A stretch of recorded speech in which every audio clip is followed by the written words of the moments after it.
All right.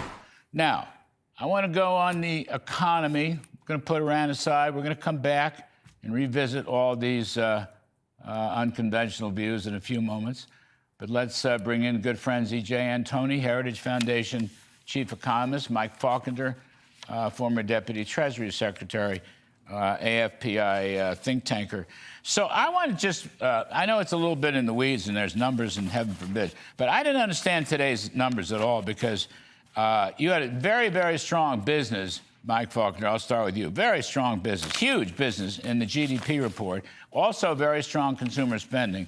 And yet the number only came out to 1.5% growth. Now, people are blaming that on an enlarged trade deficit. Okay, but I have another point that I wanted to make, and that is nominal GDP is rising by almost 8%. They had a 6.5% some odd deflator, which is twice what the monthly numbers are showing for the past 3 months. If I plug in a 3% inflation rate, which is what the PCE deflator is showing in the second quarter, then actually the GDP wasn't 1.5, it was 5.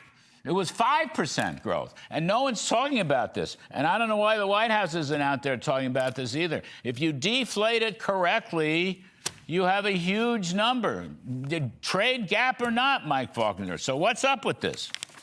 Yeah, you're right. I mean, that price deflator, it seems anomalous with all of the other data that's out there. It's entirely inconsistent, for instance, with the CPI number. It's inconsistent with the own PCE price index number that you just referenced. So there does need to be some investigation on that. You know, when it comes to the subtractions, there were two primarily. One of them is there's a reduction in inventories, but of course, that's going to be rebuilt, and so that's going to be a tailwind coming into next quarter. And then the other thing is, you know, unfortunately, that with all of the AI build out, we're having to import a lot of the equipment that we need in order to carry that out. My question is, where's all that chips money that President Biden supposedly had spent so that we could create microchips here at home instead of having to import them? You know, it just points to, we need to make sure that, as President Trump has said, we need to make sure that we've got a strong industrial base here so that when we build these things out, we're not reliant upon foreign imports. Well, look, I agree with that. And, you know, these trade numbers are somewhat mysterious. But, EJ, I'll just come back to this inflation story because even, look, the companion report today on personal income, which includes the so-called PCE deflator, personal consumption expenditures deflator, which is used. This is the Fed's principal target, or at least it used to be. Whether Kevin Warsh changes, that remains to be seen. But for the 3 months in the second quarter, okay, April, May, and June, it's 3.1%. If I use 3.1% against the nominal GDP number that's almost 8%, I got 5% GDP in real terms, which is a huge number. Be one of the biggest numbers we've had in years, for heaven's sakes. So I do not understand this. Maybe you have a theory about it. If I were in the White House, I'd want to get this out.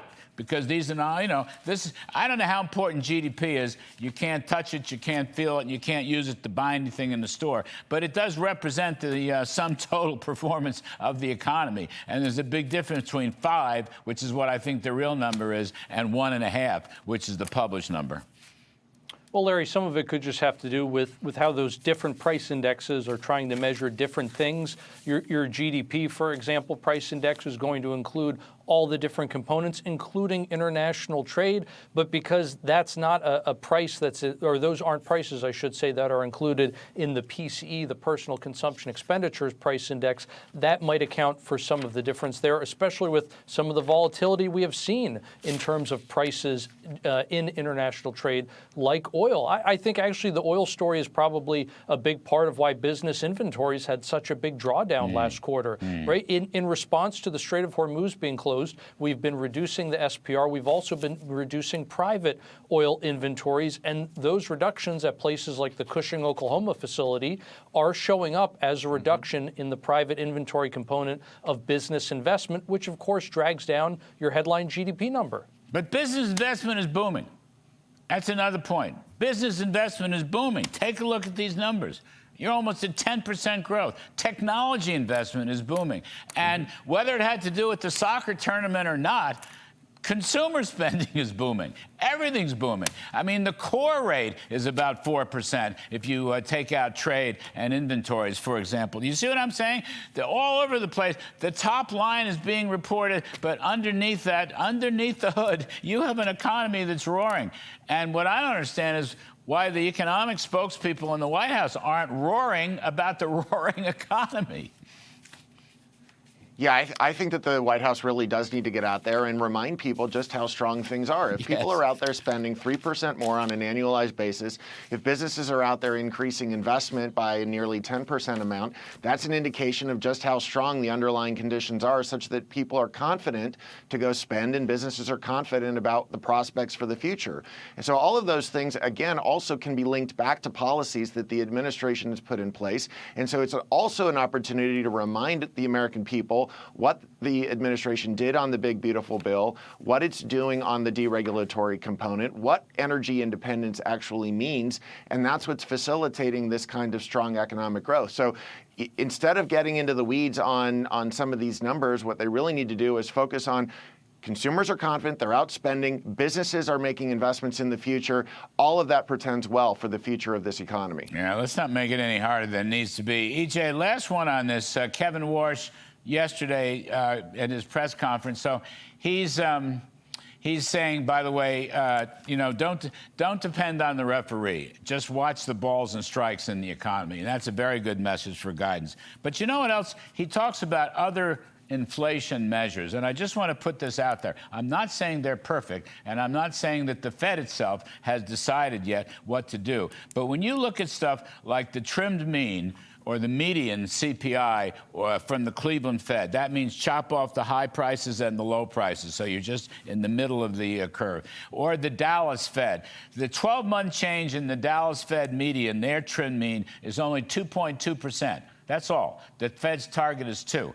And the Cleveland Fed is a little higher, 2.6%, all right? And the actual PCE is closer to 3%, and the deflator was off the charts. But my point is, these alternative measures are very interesting to me, EJ, and I hope the Fed's task forces really take a good look at them, because we haven't had revisions in quite some time, and I suspect that we're badly in need of them.